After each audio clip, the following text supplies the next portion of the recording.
Betting apps మీద మీరు respond అయిన తర్వాత నౌ క్రియేటర్స్ ఎవరు చేయట్లేదు.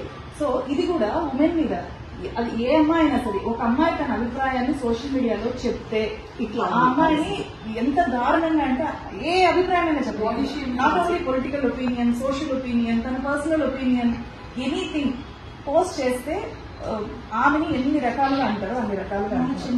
సో అలాంటి వాళ్ళకి గట్టిగా ఒక్కసారి మీరు రెస్పాండ్ అయ్యి మాట్లాడి యాక్షన్ తీసుకోగలిగితే వీళ్ళందరూ ఎట్లయితే బెట్టింగ్ యాప్స్ ఇప్పుడు ఎవరు చేయట్లేదో అలాంటి సిచ్యువేషన్ ఇక్కడ రావాలి అనేది మా చూడండి సార్. అంటే ఇప్పుడు ఏ క్రియేటర్ చేయట్లేదు అండి, బెట్టింగ్ యాప్స్ ఎవరు చేయట్లేదు.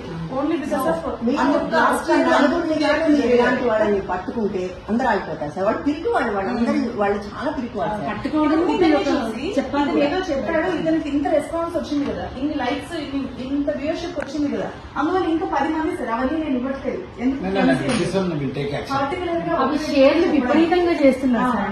అంటే మాటలు ఎంత ఎక్కువ ఉంటే అంత షేరింగ్ అవుతా వస్తుంది, ఈజీగా ఫేమ్ లోకి రావచ్చు. అండ్ అల్గారిథం ని కూడా యూజ్ చేస్తున్నారు. సో నాకుండే ఫాలోవర్స్ నా ఫోటో చూపించడం, నా ట్యాగ్స్ వాడడం ద్వారా ఎక్కువ మంది అల్గారిథం సపోర్ట్ చేస్తుంది. నన్ను ఫాలో అయ్యే వాళ్ళందరికీ వాళ్ళు మాట్లాడే బూతులన్నీ కూడా చూపిస్తుంది algorithm. So they are using algorithm like this.